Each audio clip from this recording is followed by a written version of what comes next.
Toda vez que nós ouvimos falar de um campeonato da UFC ou de um Super Bowl, nós ouvimos falar sobre bolas de futebol murchas, e em particular até que ponto a pressão pode descer e até que ponto a bola pode murchar baseado nas diferenças de temperatura de quando a bola foi inflada até chegar na hora do jogo, especialmente se a bola foi inflada no ambiente quente, por exemplo, dentro de uma sala, e até a hora que ela é usada no ambiente mais frio, como num campo de futebol. Para pensarmos sobre isso, nós vamos usar uma das minhas leis favoritas, que é a lei dos gases ideais. E ela nos diz que a gente tem uma pressão que vai multiplicar um volume, e isso aqui vai ser igual a nRT.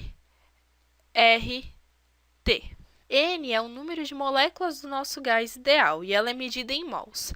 R é a nossa constante dos gases ideais e T é a minha temperatura. Se eu quiser rearranjar isso, se eu quiser arrumar a minha equação, então eu quero descobrir o meu valor de P. Então, eu tenho aqui que P vai ser igual a nRT dividido por V, dividido pelo meu volume. Vamos pensar no que aconteceu no jogo do New England. O argumento era que talvez as bolas foram infladas no ambiente quente. Então, eu vou colocar aqui como uma sala ou um cômodo. Então, aqui eu vou marcar sala ou cômodo, para a gente saber que isso é dentro de 4 paredes, num ambiente quente.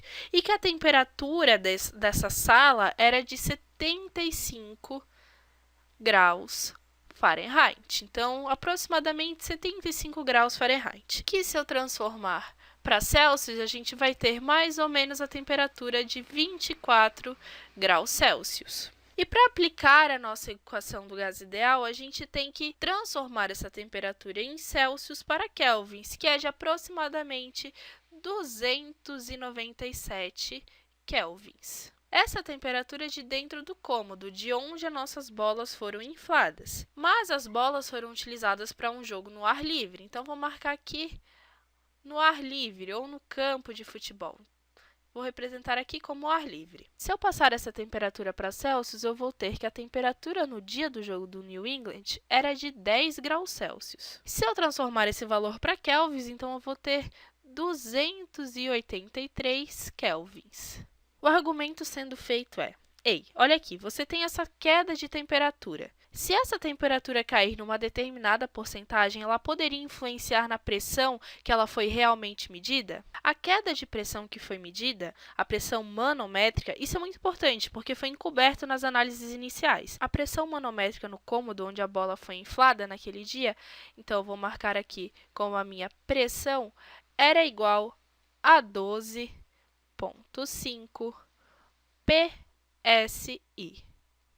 Essa unidade PSI significa libras por polegada quadrada. E a pressão manométrica de onde a bola foi jogada, ou seja, no campo de futebol, então vou marcar aqui como P2, era de 10,6 PSI. Então, libras por polegada quadrada. Vamos simplificar essa nossa ideia de gás ideal um pouco. Vamos torná-la mais particular com esse nosso caso, com as nossas circunstâncias. Vamos dizer que não teve jogo sujo, o que quer dizer que não foi adicionado nem retirado ar.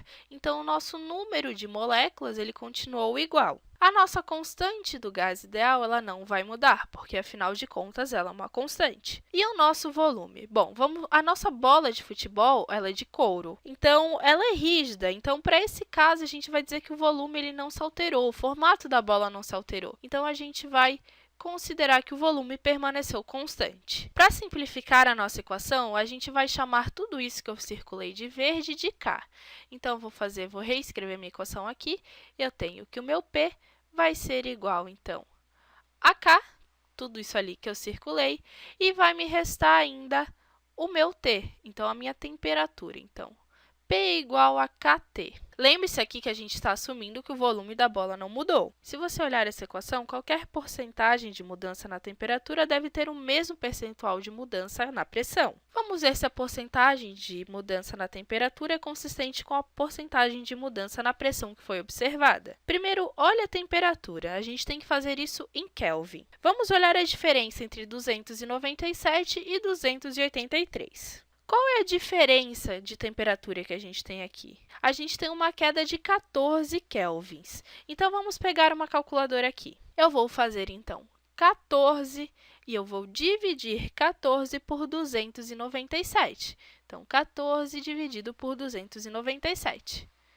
E eu vou ter 0,047, que é mais ou menos 5%, igual a 0,05. Então, aqui, se eu observar aqui a minha mudança, vou ter uma porcentagem de queda de 5%. Então, 5% de queda. Agora, vamos ver a queda da pressão. Então, eu comecei aqui com 12,5 PSI e aqui no outro lado eu tenho 10,6 PSI, o que me dá uma diferença de 1,9. Então, eu vou pegar de novo a calculadora aqui e eu vou fazer 1,9 dividido por 12,5. E eu tenho 0,152. Então, a gente tem aqui um percentual de 15% de queda.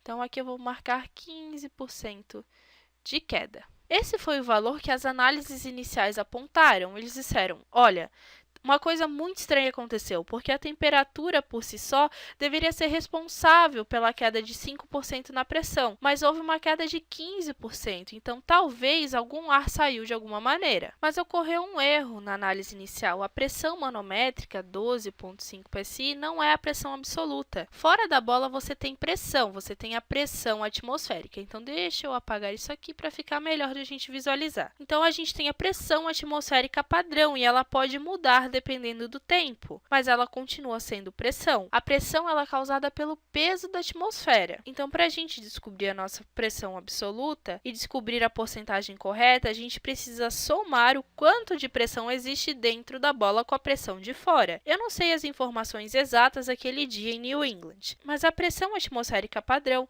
é de 14,7 PSI. Então, a gente tem aqui 14,7 PSI. e eu tenho que somar isso aqui dos meus dois lados. Então, ali eu já botei, então aqui também 14,7 PSI.